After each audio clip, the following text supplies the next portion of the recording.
그럼 오늘은 2학기 두 번째 시간으로 교재 13쪽 7정예부터 알아보겠습니다. 지난 시간에 헌양진언까지 알아봤죠. 7정예는 우리가 예불을 할 때 7분의 대상께 예를 갖추어 올립니다. 그걸 7정예라고 이야기를 하는데요.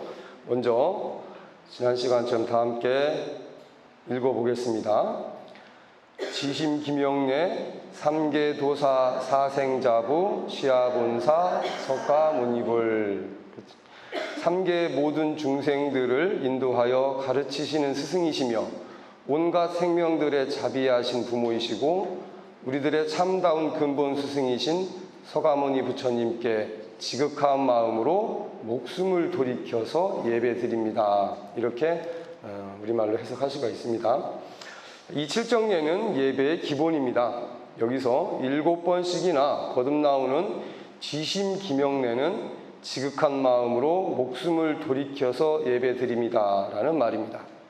예배를 드리는 데 있어서 하나뿐인 목숨을 바친다는 말은 곧 지극한 마음으로 예배 드리는 것을 말합니다. 이 세상에서 가장 소중한 목숨을 바칠 만큼 온 우주가 나의 절과 함께 예배 드리는 마음으로 하나가 될 때 진정한 예배가 되는 것입니다.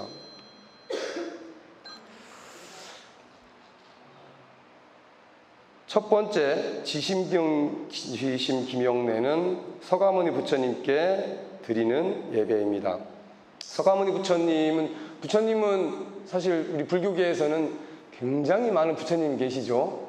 아마 우리 절에만 해도 서가모니 부처님, 약사열의 부처님, 또 물론 이제 지장보살님도 계시고, 또 여러분 알다시피 아미타 부처님도 계시고 수많은 부처님이 계세요.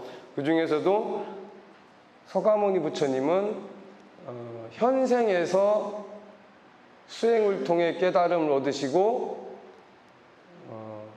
처음으로 법문을 통해서 우리에게 진리를 알려주신 분이에요.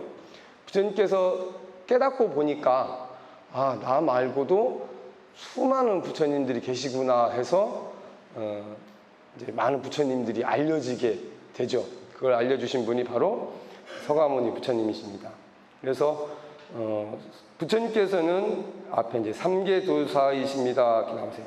여기서 삼계는 욕계, 색계, 무색계를 뜻하지만 쉽게 설명하면 어떤 부류의 중생이든 혹은 무엇을 하며 사는 사람이든 천차만별의 인생들을 통틀어서 일컫는 말입니다.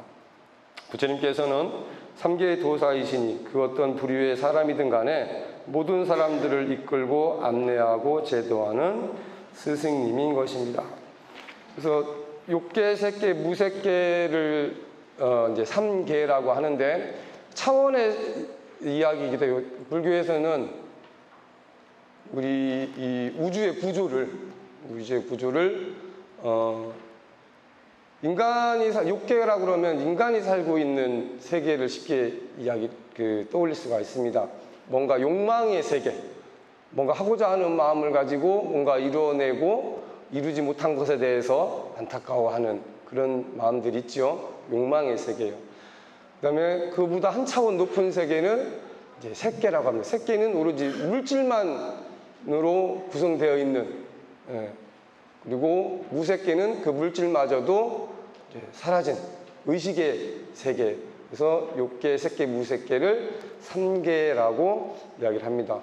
좀 더 쉬운 말로 하면 모든 전 우주를 통틀어서 이야기할 수도 있고 모든 차원, 우리는 이제 3차원의 세계에 살고 있는 거죠.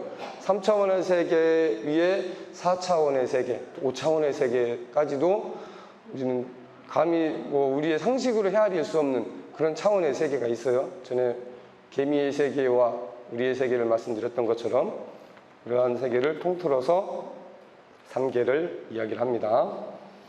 다음으로 부처님께서는 사생자부이십니다.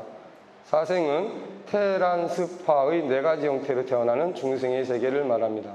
여기서 사생은 어떤 양상으로 태어나든 간에 모든 생명 있는 것들을 통틀어서 일컫는 말입니다. 좀 더 자세히 설명하자면 태는 말 그대로 포유류, 탯줄을 달고 태어나는 동물들이 있죠. 우리가 모든 존재하는 것들은 이 크게 네 가지로 세상에 존재하게 됩니다. 탯줄을 통해서 엄마 뱃속에 있다가 나오는 생명이 있고, 알로 태어나는 새나 물고기처럼 알로 태어나는 종류들이 있어요. 다음 습은 뭐냐면 습지에서, 습한 곳에서 태어나는 심지어는 박테리아나 그런 단세포 같은 경우도 또 그건 누가 탯줄이나 알로 낳은 게 아니죠. 습한 곳에서 자연스럽게 발생이 됩니다. 그 다음에 화는 뭐냐면 변화해서 나타나는 것. 예를 들면 식물, 꽃이나 나무도 마찬가지, 풀도 그렇고, 이거 누가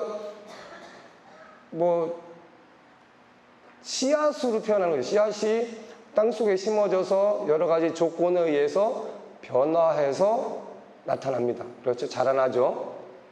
그렇기 때문에 이 태란, 습화 네 가지는 말 그대로 생명을 갖고 있는 모든 존재들을 통틀어서 일컫는 말이기도 합니다. 마지막으로 부처님께서는 시아본사이십니다. 시아본사를 글자대로 해석하면 나의 근본되는 스승이라는 말입니다. 우리의 일생을 살아가면서 많은 스승을 만납니다. 그 가운데서도 최상의 진리를 깨우치신 부처님이야말로 진정한 나의 근본 스승이 되시는 것입니다. 지식을 전해주는 스승님은 참 많이 만나게 되죠. 아주 어렸을 때부터 초등학교, 중학교, 고등학교, 또 대학교, 사회 나와서도 그렇고 지식을 전해주는 어떤 그 선생님, 스승은 많이 만날 수가 있어요. 또는 그렇지 않은 분도 만날 수가 있게 되겠죠. 스승답지 않은 스승도 사실은 있습니다. 그런데 부처님은 단순히 지식만을 우리에게 이렇게 알려주시는, 전달을 하시는 게 아니라 지난 시간에 얘기했듯이 삶의 지혜, 우리가 왜 이 세상에 왜 태어났고 왜 살아가야 되고 또 어떻게 살아가야 되는지를 가르쳐 주시는 분입니다. 그래서 나의 진정한 근본이 되는 스승이다라고 이야기를 하죠. 두 번째, 지심기명내 시방삼세 제망차례 상주일체 불타야중. 해석하면 온 우주 어느 곳에나 과거 현재 미래 어느 때나 제석천궁을 덮어드리운 그물과 저 넓은 바다처럼 항상 계시는 모든 부처님께 지극한 마음으로 목숨을 들이켜서 예배드립니다. 시방 3세, 시방 전에 말씀드렸었죠. 동서남북의 대각선 그리고 상하까지 해서 시방이란 말은 우주 전체, 그리고 3세는 과거, 현재, 미래를 통틀어 이야기를 합니다. 제망 차례, 제석천궁을 덮어드리운 그물이라고, 그물과 저 넓은 바다처럼 이렇게 표현을, 온 우주를 이렇게 표현을 한 거죠. 우리가 여러분 인드라망이라는 단어를 혹시 들어보셨는지 모르겠어요. 부처님께서는 온 우주가 거대한 그물로 뒤덮여 있다. 그래서 눈에 보이지 않는 그물로 덮여 있어서 여러분 그물의 한쪽 끝을 잡고 흔들면 어때요? 그 진동이 그물 전체에 전달이 되죠. 그래서 그물의 오른쪽 끝 부분을 잡고 흔들면 저 왼쪽 아래 끝부분까지도 그 진동이 전달이 돼서 이 우주가 전체가 그런 그물처럼 다 이렇게 연결이 되어 있다, 그런 말씀을 하셨어요. 그런데 놀랍게도 2500-600년이 흐른 뒤에 그게 증명이 됩니다. 어떻게?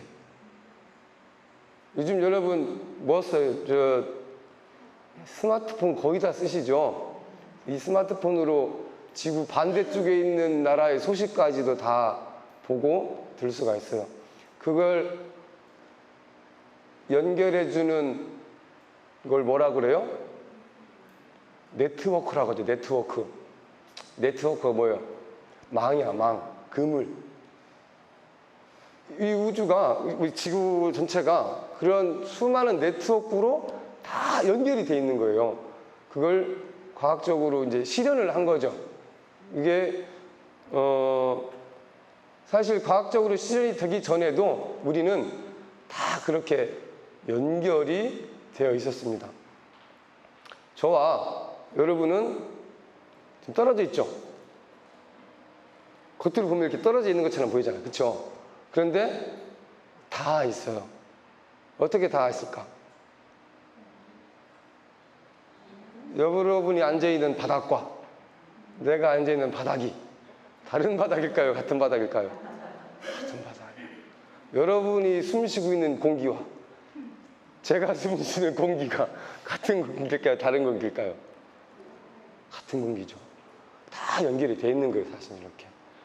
물리적으로 시선으로만 봤을 때는 거리가 뭐 1m, 2m, 3m 이렇게 떨어져 있는 것처럼 보이지만 의식의 영역에서 바라보면 사실 더 큰 거시적인 안목으로 바라보면 다 연결이 돼 있는 거지. 심지어 지구 반대쪽 사람들도 가운데 지구라는 매개체를 통해서 서로 연결이 돼 있는 거잖아요. 그렇죠? 그 제망 차례는 그것을 뜻하는 겁니다. 그렇게 모든 이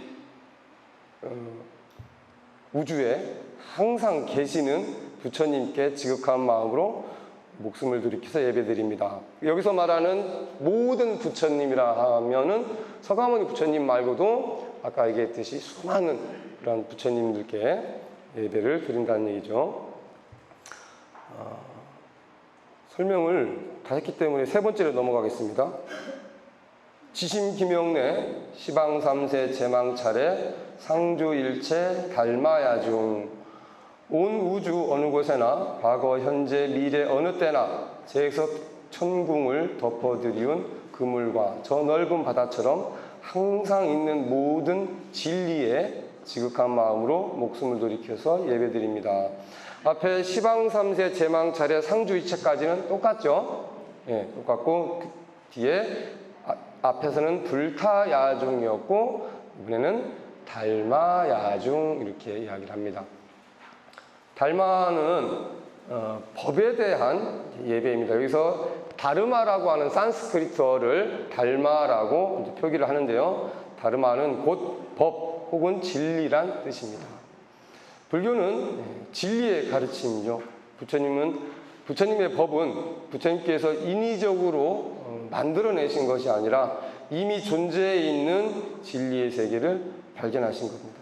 그리하여 부처님께서는 여러 가지 비유와 방편, 또 세밀하고도 논리적인 분석과 깊은 사유로서 중생들에게 진리를 가르쳐 주셨습니다. 우리가 법에 대해 예배드리는 것은 그 법이 시방과 3세, 즉 그 어느 곳에서나 그 어느 때라도 항상 있기 때문입니다. 그렇기 때문에 법은 불교의 생명이며 법에 대한 예배는 진리의 세계로 들어가서 진리대로 살겠다는 의지의 표현인 것입니다. 부처님께서 깨달으신 진리가 과연 뭘까? 우리가 1학기 때 교리 시간에 배웠고 뒤에 가서도 또 자세히 교리에 대해서 이제 나오게 될 텐데요. 부처님께서 깨달으신 진리라는 것은 간단하게 얘기하면 모든 것은 신에 의해서 이루어지지 않았다. 그럼 뭘로? 보통 그 전까지는 부처님께서 깨달음을 얻기 전까지는 대부분의 사람들은 모든 일은 다 신이 정하고 신에 의해서 이루어지고 또 신에 의해서 결정된다라고 생각을 해왔어요. 그렇기 때문에 신에게 잘 보이고 신이 부여한 일에 대해서 뭐 불만을 갖지 않고 열심히 살고 그러다 보니까 이제 그런 논리를 완성시키기 위해서 카스트 제도 인도에 계급제도도 만들어지고, 인도뿐만 아니라 사실은 이 계급제라는 것이 정확한 표현으로만 뭐 크샤트리아, 바이샤, 수드라, 또 뭐죠? 브라만. 맨 위에가 네 가지 이렇게 계급 단계가 있어요. 제일 꼭대기에 브라만이라고 해서 신과 직접 소통하는 제사장, 최고 높은 계급. 두 번째가 왕족과 귀족을 뜻하는 크샤트리아. 세 번째가 일반 평민, 바이샤. 그다음에 노예 계급인 수드라. 그리고 그 계급에도 들어오지 못하는 불가촉 천민이라고 하는 원래 인도의 원주민들까지도 이렇게 나누어져 있는데, 자, 생각해보세요. 우리나라는 그럼 이 계급제도가 있었을까요? 없었을까요? 전통적으로 있어 왔잖아요. 그렇죠? 뭐 양반, 쌍놈, 양반, 평민, 상놈이라고 표현을 하면서 양반 위에 이제 최고 권력자들, 우리나라뿐만 아니라 유럽이나 뭐 전 세계 어디를 가도 그런 계급 사회는 존재해 왔습니다. 그런데 그 계급이 신이 너는 뭐 전생에 죄가 많으니 노예가 돼서 고생 좀 해라. 너는 전생에 뭐 복이 많아서 뭐 왕이 되라. 이렇게 했다는 게 아니라는 거죠. 그럼 뭐냐? 부처님께서 깨닫고 보니 그 모든 것은 다 자기 행위에 의해서, 내가 만들어낸 정보에 의해서 결과로 나타나게 된다는 것이죠. 그걸 연기법이라고 얘기하고, 그 연기법 안에 인연과 인과법이 함께 들어있는 겁니다. 그 자세한 내용은 나중에 교리 시간에 다시 설명해 드리도록 하겠습니다. 세 번째, 지심희명내 대지문수사리보살, 대행보현보살, 대비관세음보살, 대원본전, 지장보살, 마살.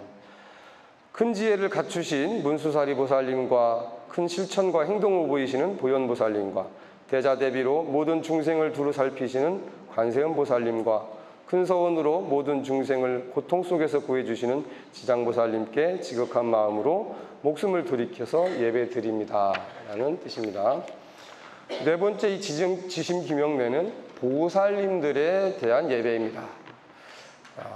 보살은 깨달음을 뜻하는 보디와 중생을 뜻하는 사트바를 합친 보디사트바를 음역한 보리살타를 줄임말로써 상구보리 하와중생, 즉 위로는 깨달음을 구하고 아래로는 중생을 구제하는 수행자를 뜻합니다.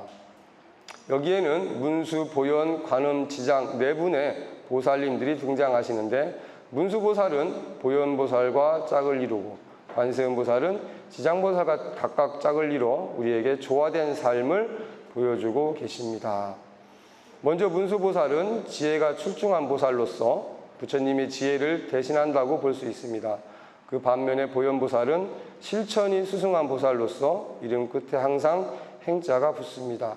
지혜와 행으로 대변되는 문수보살과 보현보살은 결국 지혜는 실천으로 길러져야 하고 실천은 지혜를 동반한 것이라야 함을 가르쳐주고 있습니다.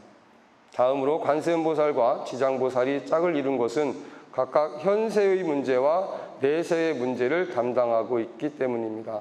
관세음보살은 우리의 일상생활 속에서 일어나는 온갖 자질구레한 문제들까지 일일이 들으시고 자비로서 해결해 주시는 분입니다. 그래서 자녀들의 진학 문제나 남편의 승진 등은 관세음보살님께 기도를 올리는 것입니다. 지장보살은 서원이 가장 높은 분이기 때문에 대원 본존이라고 말합니다. 지옥에 떨어진 중생들까지도 기필코 제도하겠다고 원을 세운 분이시기 때문에 천도를 하거나 제를 지낼 때 지장기도를 올립니다. 마지막에 제존보살 마하살은 위에서 예를 든 4대 보살을 위시하여 여타 다른 보살의 지위에 있는 모든 이들을 함께 일컬어서 지극한 마음으로 예배 드린다는 뜻입니다. 그 상구보리 하와 중생은, 즉 위로는 깨달음을 구하고 아래로 중생을 구제하는 수행자를 뜻한다고 했는데, 이 상구보리 하와 중생은 모든 수행자들의 근본적인 발원이기도 하거든요. 저희 스님들도 마찬가지예요. 그런데 여기서 상하를 나눈 것이 그럼 먼저 깨닫고 나서 뒤에 중생을 구제하는 것이냐 그렇게 생각할 수도 있어요. 그런데 그렇게 따지면 깨닫지 못하면 중생 구제를 못하는 거잖아요. 그렇죠? 그럼 이제 중생 구제를 누가 깨달은 이 부처님만 할 수 있다 그러면 스님들은 뭘 해야 되나? 그래서 이거를 선후의 문제가 아니라 굳이 이제 원래 손바닥과 손등은 하나예요, 두 개예요? 두 개잖아. 손바닥, 손등. 그죠? 명칭은 손바닥과 손등 두 가지로 나누지만 이건 둘로 나눠진 적이 없죠. 상부보리 하와중생도 마찬가지인 거예요. 손의 양면과 같아서 동시에 움직이는 거예요. 내가 깨달음을 구하고자 하는 것이 곧 중생을 구제하는 행위가 되는 것이고, 중생을 구제하기 위해서 내가 애를 기울이는 것이 곧 깨달음을 얻기 위한 행위가 동시에 이루어지는 거죠. 예를 들어서 손바닥과 손등이 따로따로 움직이지 않잖아요. 그렇죠? 손바닥만을 이용해서 컵을 잡을 수는 없어요. 물론 손바닥을 이용해서 잡아. 그죠? 손등은 닿지 않았어. 이걸 잡을 때. 그렇죠? 손등은 닿지 않았어요. 근데 손등이 움직이지 않으면 이 컵은 잡을 수가 없죠. 마찬가지입니다. 상부보리 하와중생도 그래서 문수보현도 문수보살은 지혜의 상징이고 보현보살은 자비행의 상징이에요.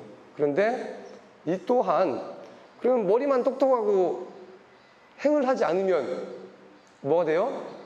사기꾼 돼요. 사기꾼들이 머리 얼마나 좋은데 그렇잖아요.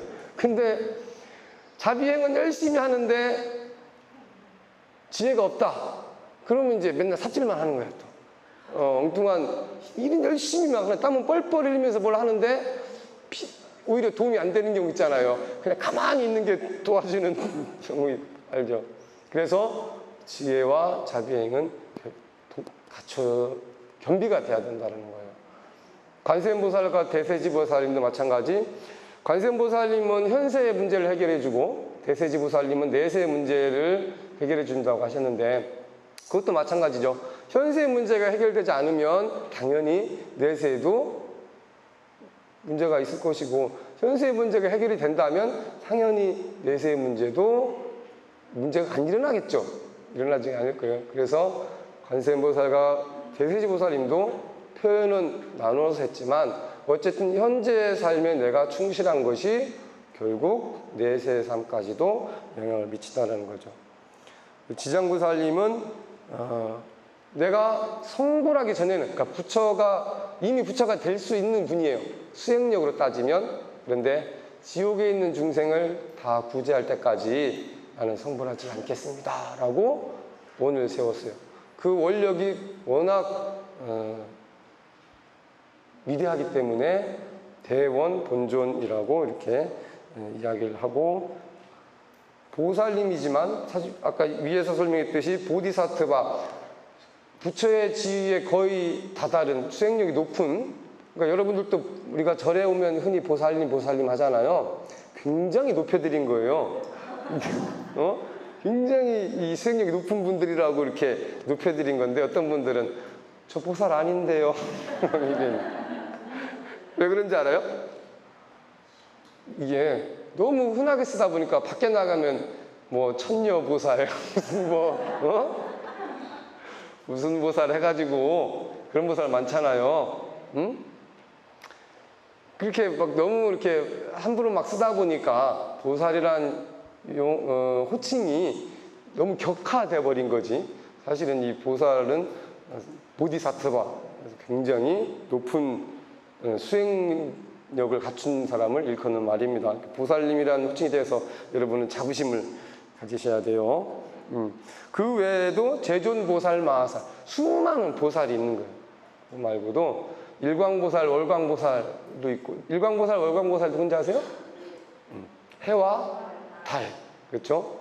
수많은 보살이 존재를 합니다. 그래서 부처님께서는 모든 존재가 불성을 갖고 있고 결국 사실은 원래 이미 다 깨달은 존재들이다. 여기서 깨달은 존재는 뭐냐면 번뇌가 전혀 없는 상태에 아주 깨끗한 굳이 표현하자면 전혀 오염되지 않은 그러한 성품을 다 갖고 있다 이거죠. 그런데 여러 가지 조건과 상황 또 행위에 의해서 그것이 가려져 있다고 이야기를 합니다. 그래서 사실은 불성을 갖고 있고 그렇기 때문에 위대한 수행자라는 표현을 쓰는 것이죠. 다음 지심김영래 영산당시 수불부촉 10대 제자 16성 500성 독수성 내지 1200 제대 아라한 무량 자비성중 이랬습니다. 해석하자면 영산회상에서 부처님으로부터 직접 부촉을 받은 10분의 큰 제자님들과 16분의 성현과 500분의 성현과 독수성현께 그리고 1200분의 모든 큰 성현들과 한량없는 자비하신 여러 성현님들께 지극한 마음으로 목숨을 들이켜서 예배드립니다. 다섯 번째 지심김영래는 부처님을 따르던 제자들에 대한 예배입니다. 부처님께서 살아계실 때 영축산에서 10여 년 동안 법을 설하던 시대를 영산당시라고 말합니다. 이 시기에 교화가 최고로 빛을 발했으며 주로 법화경이 설해졌습니다. 부처님께서 가장 왕성하게 전법하시던 이때는 많은 제자들이 항상 부처님을 따라다녔습니다. 수불부촉은 부처님으로부터 직접 전해받은 것을 말합니다. 우리 전번에 양산, 통도사 다녀왔죠? 통도사 뒤에 있는 산이 무슨 산이에요? 우리가 영축산 통도사 그러죠? 또 영축산이라고도 하고 영취산이라고도 하는데 한자는 같은 자를 써요. 근데 보통 영축산이라고 이야기를 많이 합니다. 그 영축산을 줄여서 영산이라고 하고 그 영축산에서 이렇게 부처님께서 법을 설하셨던 그 상황, 그 모습을 영축산의 한 회상이라고 이야기를 하는 거예요. 그때 부처님을 찬탄하고 모여서 부처님의 가르침을 듣고 했던 의식을 재현한 것을 영산대제, 보통 영산제 이렇게 이야기를 합니다. 그래서 영산제라고 하는 건 영산제 자체가 제사는 아니에요. 영산제 어이와 아이는 다릅니다. 영산제 할 때는 몸과 마음을 깨끗이 해서 부처님을 찬탄하고 그 기리는 공덕을 기리는 그런 행사를 제라고 이야기를 합니다. 그래서 보통 영산제 그러면 부처님의 가르침을 설하셨던 그 모습을 재현하는 것을 말하는데 우리가 10월 달에 영산제를 모시죠. 그때는 거기에다 한 가지를 추가해서 호국영령들 6.25 때 희생하신 호국영령들을 위한 위령제를 함께 이제 영산제 말미에 부처님 가르침을 받고 그 공덕으로 그 영가분들을 천도하는 의식으로 이렇게 이어지는 것이죠. 그 영산 당시 부처님께서 영축산에서 설법을 하셨을 당시가 가장 제자들이 많이 이제 따라다녔던 시절이라고 해요. 그래서 저도 영축산을 가봤는데 사실 그 위에 꼭대기 부처님께서 설법하신 자리는 그렇게 넓진 않아요. 근데 그 주변 산이 아주 높지 않고 야트막해서 그 주변 곳곳에 제자들이 흩어져서 수행을 하셨던 거죠. 그러니까 그 위에서 부처님께서 이렇게 딱 말씀을 하시면 메아리가 온 산에 다 울려 퍼지는 거예요. 그래서 그 수많은 제자들이 그 산 아래에서 부처님의 설법을 들을 수가 있었던 것이죠. 10대 제자는 깨달음을 이루신 수많은 제자들 중에서 10분의 뛰어난 제자를 가리킵니다. 10대 제자는 역사적으로 모두 실존했던 인물로 각자의 능력이 출중해서 저마다 또 다른 이름을 갖고 있습니다. 그 10분을 나열해 보면 지혜제일의 사리불, 신통제일 목권년, 두타제일의 마하가섭, 천안제일 아나율, 다문제일 아난타, 지게제일 우바리, 설법제일 부르나, 해공제일 수보리, 논이제일 가전년, 밀행제일의 라훌라입니다. 많이 들어본 이름도 있지요? 생소한 이름도 아마 있을 것이고, 보통 우리가 반야신경 할 때 누구 나와요? 사리자, 색즉시공, 공즉시색 이렇게 나오죠. 거기서 말하는 사리자가 바로 이 사리불입니다. 지혜가 가장 훌륭한 부처님의 제자. 그리고 신통제일의 목권년, 우리 백중 때 많이 이야기를 하죠. 백중의 유래가 사실 이 목권년, 목년존자의 어머니를 구제하기 위한 행위에서부터 비롯됐죠. 목년존자를 이야기하고, 두타제일의 마가섭, 가섭존자는 우리 전에 1학기 때도 이야기했었는데요. 부처님께서 꽃송이를 딱 들어 보이셨을 때 씩 웃은 제자 있었죠. 그래서 부처님께서 직접적으로 부처님께 법을 전해받은 2대, 그러니까 부처님 이후로 교단을 이끌어 나간 분이 바로 이 마하가섭입니다. 앞에 마하를 붙인, 마하는 위대하다는 뜻인데 가섭이라는 제자가 또 있었어요. 그래서 다르게 이제 이야기하기 위해서 위대한 가섭이라고 마하가섭이라는 표현을 썼죠. 천안제일 아나율은 수행을 하다가 부처님 깜빡 졸다가 부처님한테 혼났어요. 야, 지금 이렇게 졸면 돼. 깜짝 놀라가지고 너무 부끄러워서 그 뒤부터 눈을 안 감고 수행을 하는 바람에 결국에 눈이 멀었다고 하죠. 그런데 육신의 눈은 멀었지만 그 수행을 열심히 한 덕분에 세상의 모든 일을 다 꿰뚫어 볼 수 있는 천안통이 열렸다고 합니다. 다문제일 아난타는 우리 아난존자라고 흔히 많이 듣고 있어요. 그래서 부처님의 최측근 비서, 늘 부처님을 따라다니면서 부처님의 이야기를 다 귀담아 들었죠. 그래서 경전에 보면 우리가 처음에 4글자가 나와요. 뭐가 나와요? 여시아문. 그렇죠. 여시아문, 일시, 불제, 사위국, 기수국, 고도건, 여대비구 중 1250인구, 이시세존 쭉 나가잖아요. 그 앞에 여시아문은 우리말로 해석하면 이와 같이 나는 들었다. 그게 누가 들은 거야? 아난존자가 기억했던 걸 부처님께서 열반하시는, 그때는 부처님 당시에는 이 경전이라는 책이 없었어요. 오로지 구전으로만 이렇게 전해졌는데 부처님께서 이야기로 전해졌다가 부처님께서 열반하신 후에 제자들이 기억하고 있는 게 조금씩 다른 거야.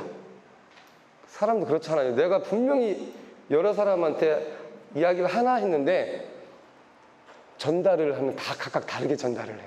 왜냐면 자기가 기억한 게 다르기 때문에. 그러니까 제자들도 각각 다르게 기억하고 있는 거예요. 그래서 안 되겠다. 마가섭존자가 이거를 제자를 다 모아서 통일을 시켜요. 그걸 결집이라고 하는데, 그때 부처님의 가르침을 낭송한 제자가 바로 아난존자예요. 왜냐하면 가장 많이 들었으니까. 아난존자가 이와 같이 나는 들었다. 부처님께서 어느 때에 언제 뭐 이렇게 얘기를 하면 나머지 제자들이 나도 그렇게 들었다. 다 동의하면 통과. 또 뭔가 좀 나는 그렇게 안 들었는데, 그러면 이의를 제기하겠죠. 그러면 논의를 해요.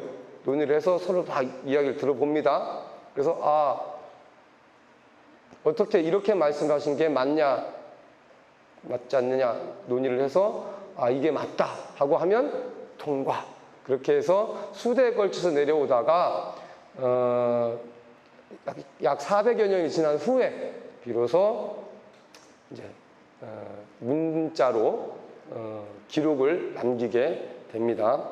그 기록 남긴 것이 오늘날까지 이제 경전으로 이어져 오는 것이죠. 설법 지게제일 우바리는 이발사 출신이었어요. 부처님 그 왕궁에 이발사 출신이었는데 신분제로 하면은 가장 낮은 계급이었어요. 그랬는데 부처님께서는 먼저 불가에 입문한, 그러니까 수행자가 된 순서로 선후가 정해진다. 계급과 전혀 상관없이. 그래서 우발이존자 뒤에 부처님의 사촌들, 귀족, 왕족들이잖아요. 왕족들이 출가를 했는데 이 우발이존자한테 인사를 하라고. 너희 이제 선배다. 아니 저기는 이발사 누구 아닙니까? 그랬더니 더 이상 이발사 아무개가 아니다. 그래서 이 우발이존자는 자기가 비록 출가하기 전에는 천민의 노예 계급에 있었지만 굉장히 자기 생활이 철저했어요. 엄격했어요. 부처님께서 하지 말라는 거 절대 안 하고 그렇게 계율을 철저하게 지킨 덕분에 자기보다 높은 계급의 그 사람들이 나중에 출가했을 때도 아 저분은 정말 정말 열심히 철저하게 이렇게 가르침을 따르는구나 해서 인정을 하셨죠. 그래서 부처님이 제자 중에 계율을 가장 잘 지키는 제자로 인정을 받고 존경을 받게 됩니다. 설법제일 불운하는 부처님께서 하신 말씀을 다른 사람에게 전하는 데 있어서 가장 뛰어났어요. 부처님의 말씀을 이렇게 자기도 깨닫고 나서 다른 사람들에게 전할 때 참 이해하기 쉽도록 잘 전했다고 합니다.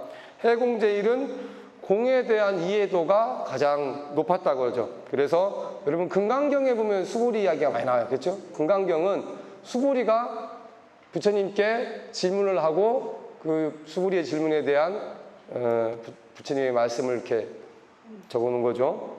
그래서 이 수고리가 공에 대한 이해가 가장 높았다고 합니다. 그래서 해공제일이라고 하고 논의제일 가전이라는 제자가 이 부처님께서 꽃 한 송이를 들어 보였을 때 또 다자탑전에서 가섭존자에게 자리를 양보하고 이런 수많은 행위들에 대해서 어떤 마음으로 그걸 하셨을까? 어떤 마음으로 어떤 행동을 하셨을까? 이걸 제자들과 함께 논의할 때 가장 그 이해력이 뛰어났다고 합니다. 논리적으로 그걸 이야기하고 그래서 논의제일을 논리적으로 가장 뛰어난 제자를 가졌냐. 밀행제일은 말 그대로 은밀하게 자비행을 실천하는 제자인데 이 라후라가 누구냐면 부처님의 아들이에요. 부처님께서는 출가하기 전에 아들을 낳고 출가를 하셨죠. 이 스토리도 이야기하려면 한참 걸리는데 부처님께서 아들 이 라후라라는 말은 우리말로 번역하면 장애라는 뜻을 갖고 있어요. 장애. 그래서 일반적으로 알려지기를 부처님이 수행자가 되는 것을 막는다라는 의미로 장애라는 이름을, 왜냐하면 자식이 있으니까 마음대로 못한다라고 생각을 했을 거 아니에요. 그렇죠? 자식 버려두고 어떻게 출가를 할까. 그래서 그게 장애가 되지 않을까라고 생각을 하는데 사실은 장애가 된 것이 아니라 장애가 풀린 거예요. 아들에 의해서. 왜 그랬냐면 그 당시 시대 상황이 출가를 하기 위해서는 두 가지 조건을 충족시켜야 돼요. 먼저 내가 없어도 자식들 또는 가족들이 편히 살 수 있도록 재산을 남겨줘야 돼요. 어쨌든 가장으로서 생계를 책임져야 될 의무가 있잖아요. 그러니까 내가 없어도 먹고 살 수 있는 재산을 남겨줘야 돼. 두 번째, 내가 없어도 대가 끊기지 않도록 집안을 이끌어갈 수 있는 그런 형제든지 자식이 있었어야 돼요. 근데 부처님은 이미 왕자니까 재산은 걱정할 게 없었죠. 재산은 워낙 많았는데 대를 이을 자식이 없어요. 친형제도 없었잖아요. 독자였기 때문에. 그러니까 그 당시 시대 상황이 아들을 낳지 못하고 출가를 하면 도덕적으로 흠이 가는 거야. 자기가 나오면서 대도 끊어질 상황인데도 자기 혼자 의 어떤 그 욕망 때문에 출가를 했다. 이렇게 오히려 손가락질을 받을 수 있는 상황이었죠. 그래서 더 일찍 출가하고 싶었어도 출가를 못했어요. 그랬다가 아들이 태어나자마자 아싸 장애가 풀렸어 하고 바로 뭐예요? 담 넘어서 출가하잖아요. 기다렸다는 듯이. 왜냐하면 더 이상 나를 막는 장애가 없어졌기 때문에. 그런데 나중에 한 10년 정도 지나서 다시 가펠라국 고향으로 돌아왔을 때 그 부인인 아쇼다라 공주가 왕비죠. 태자비죠, 태자비. 아들한테 그럽니다. 저기 너네 아빠가 오신다. 저분이 아빠 처음 보는 거예요. 네가 아버지가 오시는데 가서 유산을 물려달라고 해라. 예. 그러니까 애가 10살짜리가 뭐 이제 엄마가 가라니까 쫄랑쫄랑 가죠. 아빠 유산 주세요. 아빠가 갖고 있는 유산이 뭐예요? 진리죠, 진리. 오, 그래. 내 유산을 물려주마. 가자. 하고 데리고 가서 싹 머리를 깎아주고 출가를 시킵니다. 그래서 사실 어렸을 때 출가했기 때문에 아직 어리광도 피우고 또 좀 성숙하지 못한 행위를 좀 했었어요. 장난도 치고 다른 스님들 수행하는 옆에 가서 막 장난치고 그러다가 아주 홍군형을 납니다. 부처님께서 아주 크게 꾸짖고 나서 그때부터는 정말 수행자가 돼서 은밀하게, 그러니까 그게 뭐냐면 내가 대놓고 막 이렇게 뭔가를 한다면 혹시나 저 부처 아들이라고 되게 설치네 이런 오해를 받을 수도 있죠. 그리고 뭔가 그런 혜택을 받는다면 누군가에게 뭐 이렇게 사람들이 뭐 어리니까 귀여워해 줄 수도 있지만 철저하게 행동하지 않는다면 오히려 그게 부처님께 누가 될 수도 있기 때문에. 그리고 부처님은 라울라의 은사가 아니에요. 자기 아들이지만 당신이 은사가 되면 그것도 불필요한 또 오해를 받을 수가 있잖아. 그래서 부처님의 제자인 가섭존자에게 가섭아 네가 얘 은사가 되라. 네가 머리 깎아줘라. 해가지고 가섭존자가 라울라의 은사가 됩니다. 그래서 가섭존자, 은사인 가섭존자가 더 철저하게 너 어디 가서 부처님 아들인 걸 티내면 안 된다. 그건 오히려 부처님께 누를 끼치는 행위다. 그래서 더욱더 은밀하게 그렇게 남들에게 티내지 않고 이제 행동을 하게 되죠. 다음 넘겨서 16성은 16나은을 가리킵니다. 나은은 아라한의 줄임말로서 깨달음을 이룬 부처님의 제자들입니다. 500성은 500아라한을 가리키며 부처님께서 열반에 드신 후 영축산 칠욕굴에서 경전을 결집하는 데 종참하였던 500명의 제자들입니다. 독수성은 스승 없이 홀로 깨달음을 얻은 성인을 가리키며 벽지불, 연각, 독각, 독성이라고도 합니다. 1200아라한은 부처님으로부터 수기를 얻은 1200의 깨달은 제자를 가리킵니다. 부처님 당시에 직접적으로 부처님의 제자가 됐던 제자를 통틀어서 1250인이라고 이야기를 해요. 그리고 그 중에 이제 16성은 16나은에서 가장 그 중에서 뛰어났던 수행자, 그리고 500의 아라한은 아까 그 안한존자에 의해서 그 경전 부처님의 말씀이 결집을 통해서 정리가 될 때 그때 함께 있었던 그 제자들. 그다음에 우리 대웅전에 가도 독성님 뭐 이렇게 있죠. 독성각이라고도 얘기를 하고 여기서 뭐 벽지불 이렇게 연각 독각이라고도 얘기를 하는데 부처님의 직접적인 제자는 아니에요.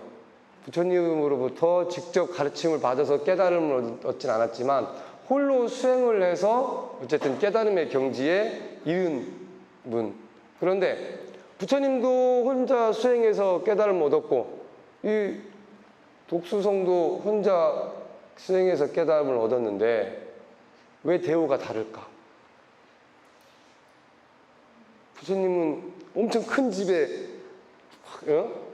모셔서 우리가 아침 저녁으로 이렇게 예배를 하루 3번씩 예배를 드리고, 근데 독성님한테는 그렇게까지는 안 하잖아요. 왜 그럴까요? 왜 그럴까? 오! 어떻게 알았대? 자, 부처님은 1250명이라는 많은 제자들을 키워내고 또 그 외에 수많은 제가 불자들까지도, 직접적인 제자는 아니지만 부처님의 가르침을 듣고 따르던 수많은 제가 불자들이 있었어요. 한마디로 돌아다니면서 설법을 막 한 거야. 그죠? 근데 독수성은 깨달았는데 전수를 안 해주네. 제자도 안 키우고 법문도 안 하시고. 그런데 찾아와서 막 쫄르면 좀 도와주세요. 막 쫄르면 알았어 하고 좀 도와준대.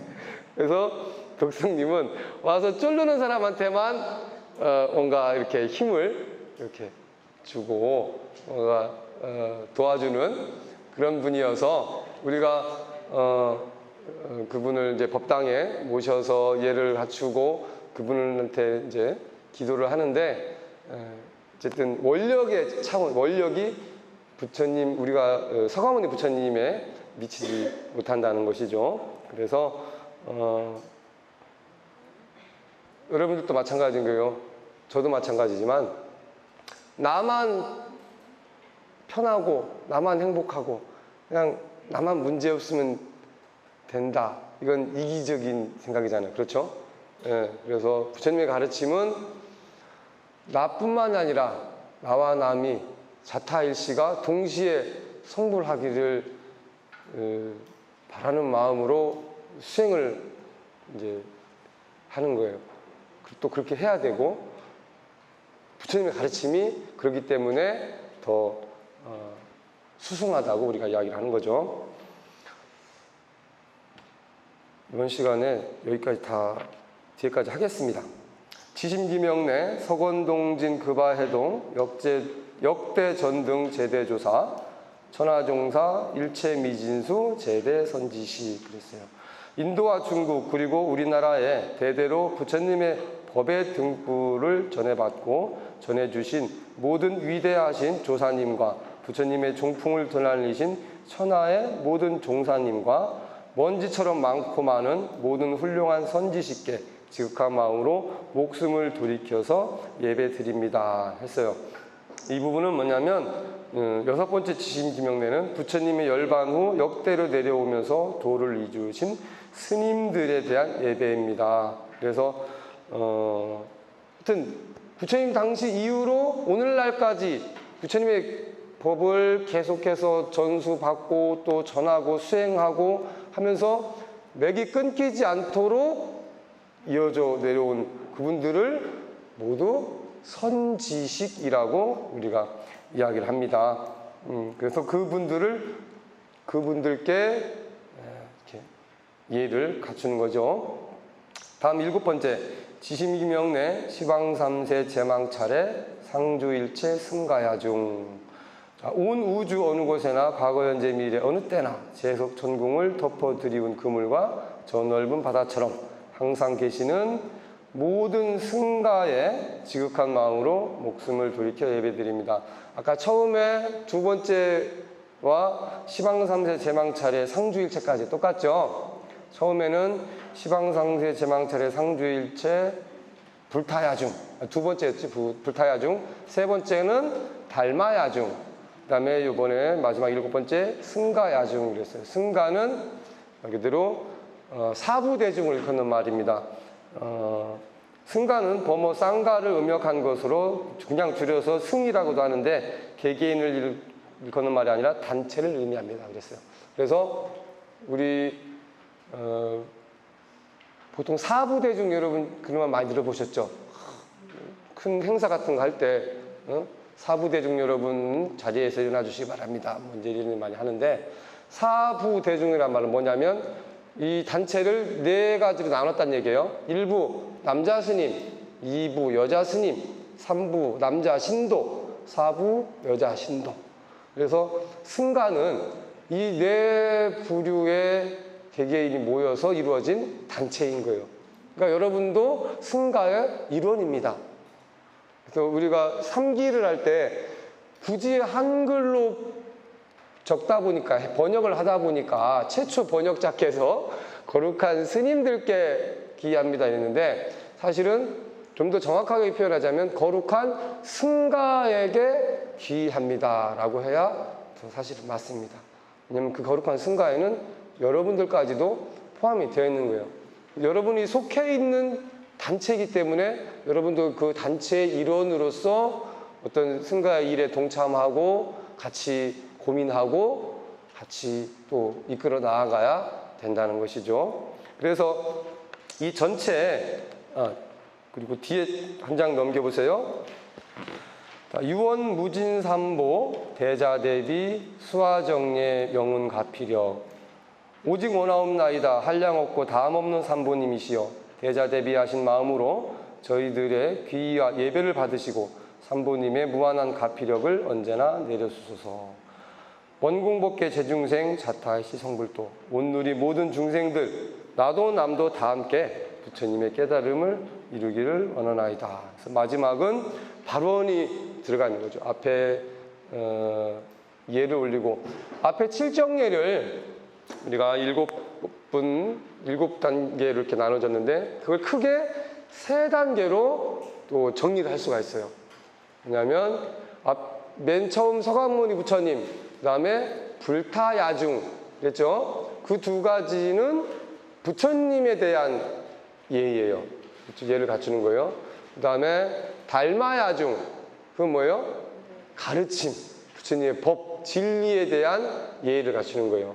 그 뒤로 대지문수 사리보살부터 마지막 승가야중까지는 스님들에 대한 예를 승가에 대한 예를 갖추는 거예요. 스님들과 승가, 부처님의 법을 전달하고 또 전해받은 여러분들도 포함한 모든 승가의 예를 갖추는 것이죠. 그래서 불법승 삼보에 대한 예를 갖추는 것이고, 그걸 세분화해서 칠정례를 하는 것입니다. 그래서 불법승 삼보에 대한 예를 갖춘 후에 내가 부처님께서 내가 예를 갖춘 공덕으로 부처님께서 가피력을 내리시고, 그 가피력으로 나뿐만 아니라 이 법계란 말은 그냥 우주 전체예요. 우주 전체의 모든 중생들이 자타이시 성불도 나와 남의 동시에 성불에 이르기를 바랍니다 라고 끝을 맺습니다.